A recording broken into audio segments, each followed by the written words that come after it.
Minha ex-namorada me traiu com um aluno meu. Depois que terminei e pedi meu dinheiro de volta, ela se fez de vítima e virou meus amigos e família contra mim. Está bem, então é assim que os eventos se desenrolaram. No domingo, eu estava na casa dela. Precisava verificar meu e-mail, então usei o laptop dela. Abri o Gmail e a conta dela já estava conectada. Quando estava prestes a sair, vejo uma notificação do Hangouts de um dos meus alunos. Eu sou professor assistente na universidade local. Por curiosidade, verifiquei do que se tratava e descobri que eles estavam trocando mensagens de teor sexual. Não apenas isso, mas também me difamando. Eles tinham marcado um encontro para o dia seguinte, às 19 horas, em um parque a algumas horas de distância de onde moramos. Fechei o laptop com força e saí furioso. Acho que ela provavelmente percebeu que eu sabia de algo, porque recebi mensagens dela o dia inteiro, demonstrando paranoia. Quando cheguei em casa, percebi o quão tolo fui por não ter coletado nenhuma evidência. Só iria me arrepender ainda mais. Então, no dia seguinte, dirigi até o parque às 19 horas. Parte de mim desejava que nada disso fosse verdade. Mas quando cheguei lá, vi o carro dela, aqui é meu, estacionado. Passei pelo carro e minha namorada e o aluno estavam se beijando. Bati na janela e prontamente pedi minhas chaves. Eles ficaram com aquela expressão de surpresa e pude literalmente ver o rosto dela empalidecer. Também disse a ela que estávamos terminados e para nunca mais entrar em contato comigo. Ela começou a soluçar. Quando ela me perguntou como voltaria para casa, pedi ao rapaz para levá-la e ele simplesmente saiu correndo. Até deixou o telefone dele no carro. Tranquei o carro, deixei-a lá e fui para casa. Acho que sou mesquinho demais para ser pessoa maior e levá-la para casa. Ela continuou me mandando mensagens o dia inteiro, pedindo desculpas e uma nova chance. Bloqueei ela e segui com meus afazeres. Eu estava muito abalado, mas conseguia funcionar. Não queria falar com ninguém, pelo menos não naquele momento, exceto com meu melhor amigo, mas ele estava em lua de mel, então não o incomodei. Tomei algumas bebidas e fui dormir. Acordei à meia-noite e revisei meus extratos bancários, cancelando nossa conta conjunta, da qual ela havia retirado uma grande quantia naquela noite. Para esclarecer, ela tinha algum dinheiro nela, mas quase 80% era meu. Então mandei uma mensagem para ela dizendo que quero meu dinheiro de volta, caso contrário, vou acionar a justiça. E foi isso. Meu telefone não parava de tocar naquele dia, então eu o desliguei enquanto estava no trabalho. Ela continuava me ligando de números desconhecidos. Quando cheguei em casa e liguei meu telefone, eu tinha uma enxurrada de notificações. Ela postou no Facebook que eu a tinha traído e me marcou. Ela também acrescentou que eu era emocionalmente abusivo e um hipócrita de duas caras. A publicação viralizou, recebeu mais de 300 curtidas, o que é uma conquista para ela. Nós frequentamos a mesma universidade e temos muitos amigos em comum, a maioria deles me bloqueou nas redes sociais. Alguém criou um grupo no WhatsApp onde estavam me xingando e me chamando de ser humano horrível. Eu fiquei chocado, obviamente. Eles até estavam postando memes sobre mim. Minha irmã mais nova me ligou e me xingou, me chamou de pedaço de merda. Ela me disse que tem vergonha de me chamar de irmão. Ela me disse que estou seguindo os passos do nosso pai, ele deixou nossa mãe por uma mulher com metade da idade dele. Minha mãe ficou deprimida e morreu alguns anos depois. Eles nunca se divorciaram. Ela se recusou a me ouvir e me disse que já tinha ouvido o suficiente da minha ex. Embora eu pudesse lidar com a perda de alguns conhecidos, minha irmã é a única família que me resta. Não sei como lidar com isso. A única pessoa que permaneceu ao meu lado é meu melhor amigo e sua esposa. Somos muito bons amigos e ele não acredita que eu seja capaz de trair, com razão. Mesmo quando minha família se recusou a acreditar em mim, ele acreditou. Sou grato por ter alguém, pelo menos. Ele encurtou sua lua de mel e voltará neste fim de semana. Tenho evidências abundantes de que ela estava me traindo, pelas mensagens que ela me enviou. Também tenho o telefone do garoto, que está bloqueado, mas posso ver notificações da tela de bloqueio. O Wi-Fi da minha casa se conectou no telefone dele. Surpresa, surpresa. Ela tinha mandado mensagens para ele dizendo que queria me deixar e se casar com ele.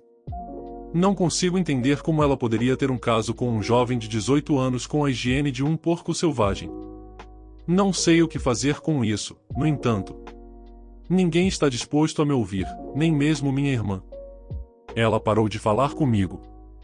Ela me bloqueou em todos os lugares. Como posso lidar com isso?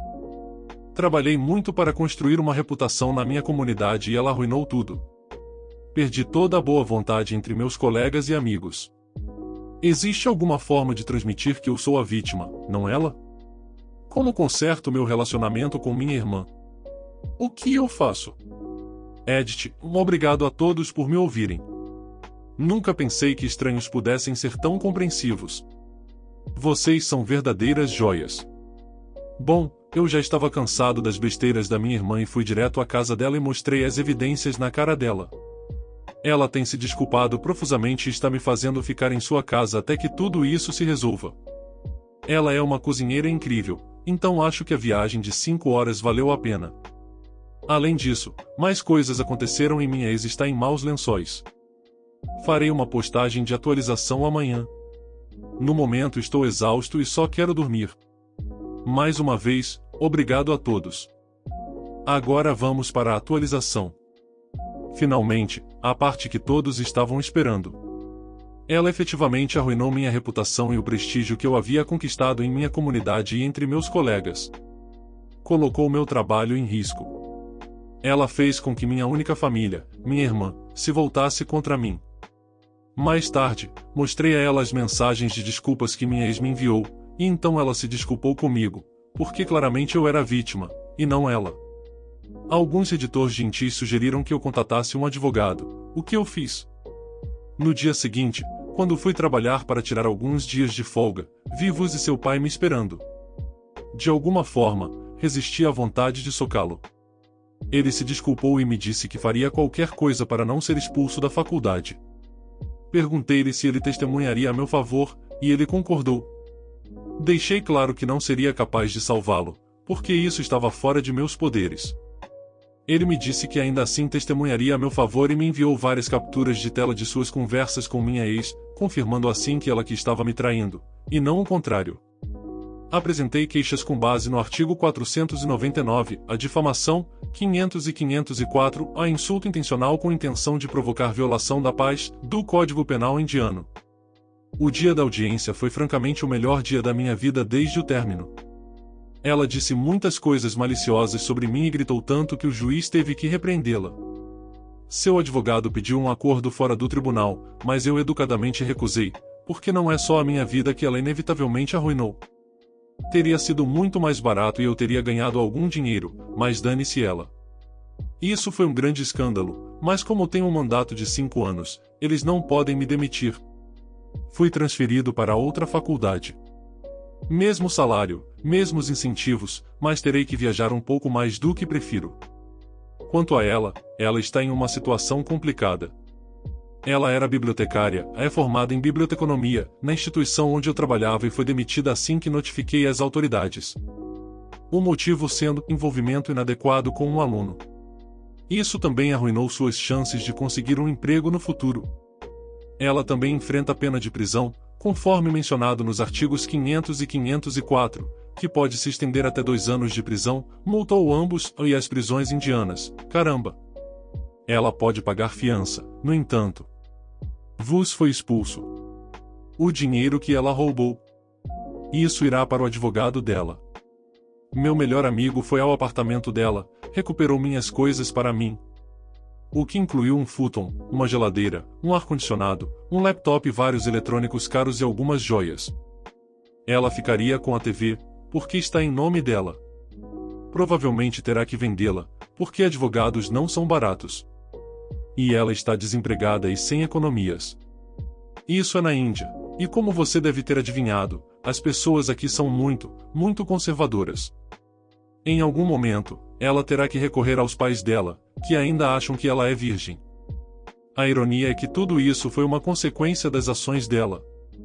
Ela causou uma agonia indescritível não só para mim, mas para muitas pessoas. Fui errado por sair durante uma intervenção a qual nunca concordei? E isso aconteceu na sexta-feira. Estou muito chateado no momento e decidi cortar contato com minha mãe por tempo indeterminado. Eu, o homem de 36 anos, e minha irmã Jane, a mulher de 34 anos, não temos um relacionamento. Ela é minha irmã apenas por sangue. Vou tentar ser o mais imparcial possível aqui, mas ela fez algumas coisas muito ruins quando nosso pai morreu.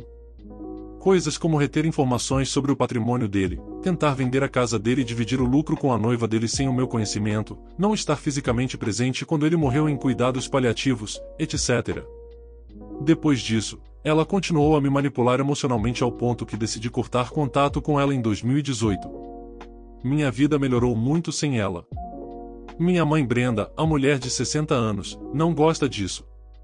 Ela se divorciou do meu pai e, apesar de eu amá-lo muito, tenho que admitir que ele não foi o melhor pai em alguns aspectos ao morávamos com ele. O fato de minha irmã e eu não termos um bom relacionamento é, em grande parte, culpa dele. Brenda não gosta que seus 2 únicos filhos tenham um relacionamento morto e está constantemente tentando consertá-lo. Depois de fazer terapia, comecei a aprender como estabelecer e fazer valer limites. Não gosto quando minha mãe tenta consertar nosso relacionamento e eu a confronto, delicadamente, toda vez. Por exemplo, algumas semanas atrás, ela mencionou que não iria nomear nem eu nem Jane como executores até que resolvêssemos nossas questões. Eu disse calmamente a ela que não achei isso apropriado e que não gostei dela não levar em consideração meus sentimentos e por que escolhi cortar contato com Jane. Minha esposa e eu voamos para visitar Brenda na última sexta-feira. Nós tivemos um filho há 1 ano e queríamos que ele visitasse a avó. Entramos e metade da família estava lá, incluindo Jane, que estava sentada, alegando que estavam fazendo uma intervenção no meu relacionamento com Jane. Fiquei sem palavras. Olhei para minha esposa, que estava tão perplexa quanto eu. Eu disse que não participaria de uma intervenção e que isso era extremamente inadequado. Minha mãe começou a dizer que sou um adulto e que esse comportamento é infantil.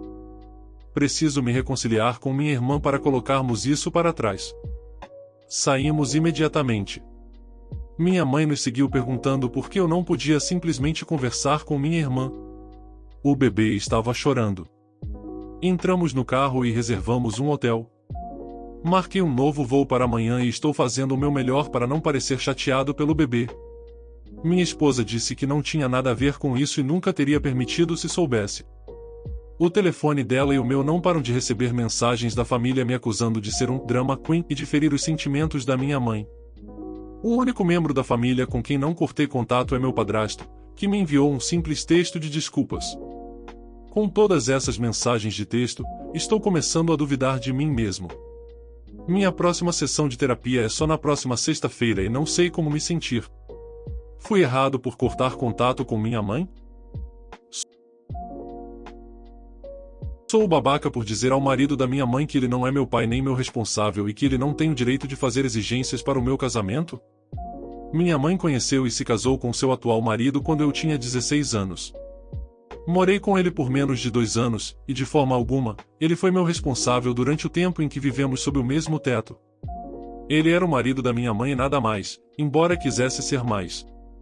Na verdade, nós discordamos bastante, porque ele não entendia por que eu rejeitava que ele assumisse um papel de pai, já que não me lembro do tempo que tive com meu pai biológico. Eu tinha 2 anos quando ele morreu, então foram só 2 anos com ele, dos quais não me lembro de nada. Depois disso, durante 14 anos, foi só minha mãe e eu. Não acho que o marido da minha mãe seja uma pessoa ruim.